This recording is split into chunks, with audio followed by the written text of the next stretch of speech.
Hello and welcome to the Redmen TV. It's daily news time. Once again, the stories this week dominating the news are Mo Salah and Virgil van Dijk. So we're going to talk about both of those stories, and we're going to talk about Liverpool signing a Finnish centre-back.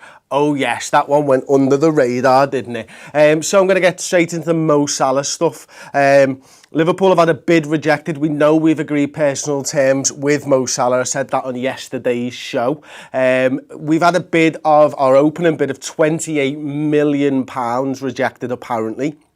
Now, they want closer to 40 million. And the article that I read was actually said pounds and not euros, whereas everybody else has been reporting it in euros. So I'm a little unsure as to what the valuation is. I believe we're about 7 million quid off the valuation.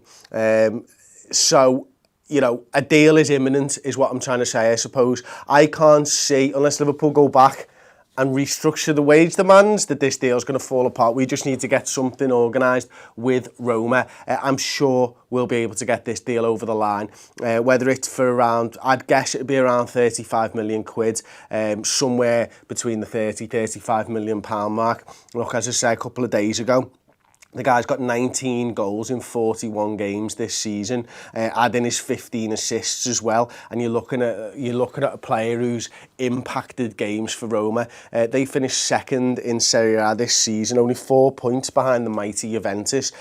Salah was directly involved in 28 of their 90 Premier League Serie A goals.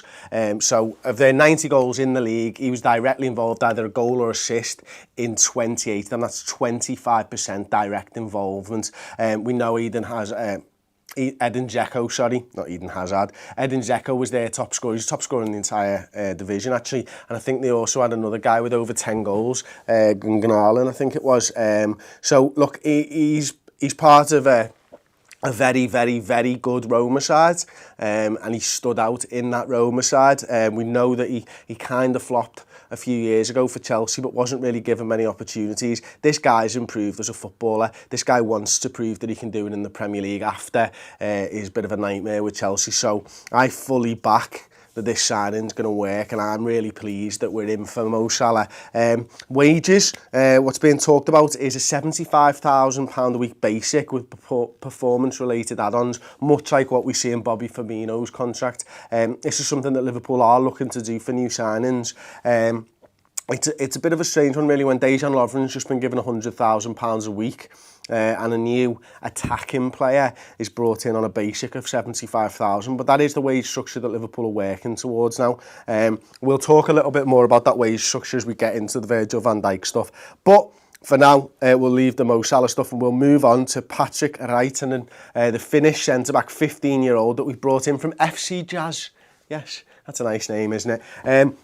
So yeah, I don't really know much about this guy. He obviously, the academy have been, well, they've been buying up players, haven't they? This is the third signing since the season ended. It follows Edvard Vagseth and Bosnian Dan Verasanovic to the academy, which we've had in recent weeks. So the Norwegian Edvard Vagseth is supposed to be a bit of a wonder kid. Now, the reason we're probably signing these youngsters to go in and work under Steven Gerrard in the under-18s or whatever is because of this domestic academy ban that we know we've received. So I think this is something that we're going to see certainly this summer, is pulling players from around Europe and around the world at this age, where we'd normally be pulling them in from England and stuff. So yeah, it's probably because of the domestic academy ban. And finally, the big story, of course, Virgil van Dijk as well. You know, I reported yesterday that Manchester City moved into pole position in that, and it comes out after I'd done the news that the reason that Manchester City feels so confident that they can get Virgil van Dijk is that Liverpool agreed a wage structure of £180,000 a week with Virgil van Dijk.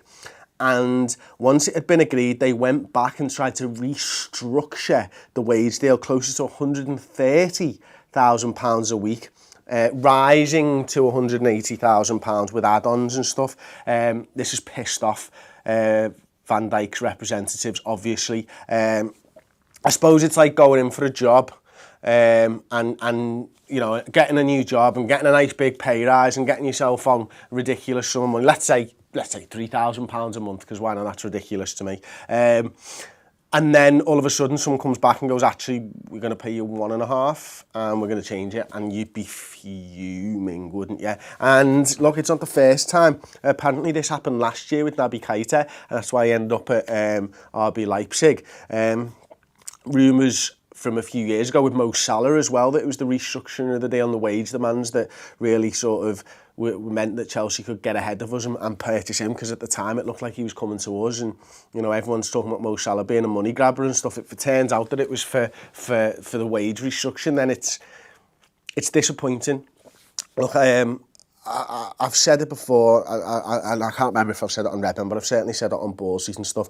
This is the summer where FSG needs to go out and convince everybody, every Liverpool fan, that they're the right owner for Liverpool Football Club. Now, you go out and you get Virgil van Dijk, yes. You go out and you get Naby Keita, yes. You go out and you get Mo Salah, yes. But it's this type of dicking around that costs Liverpool. And it doesn't just cost Liverpool in the transfer windows, it costs them in the season as well. Now, if it's wage restriction, we get him, sound. But, and I understand that you've got to be smart, but sometimes, you know, when you're messing around over a couple of £1 million, which really probably doesn't matter to you, that's what annoys us as fans. And you know, when you're dicking around offering someone who deserves a lot of money because he's a great centre-back, I'm not saying he deserves that much, but he deserves a good wage. And if people are willing to pay him that wage, and Liverpool losing because of that, when we were willing to pay him, that's what infuriates us. FSG need to go out and send a statement this summer. They need to send a statement that Liverpool are back and Liverpool want a challenge for the title, and going out and buying these players and giving them what they want is a statement not only to the other Premier League clubs, but other players around European football. Because, you know, you don't want to be entering into negotiations with Liverpool and thinking, oh, they've offered me that, are they going to come back and cut it in a bit? Because why should I bother? And that's the type of message that pisses me off as a Liverpool fan. FSG needs to sort this out. They need to go and pay what the people around us are willing to pay. Because, you know, there's teams down in London that have got all that don't need to offer maybe as much as we do.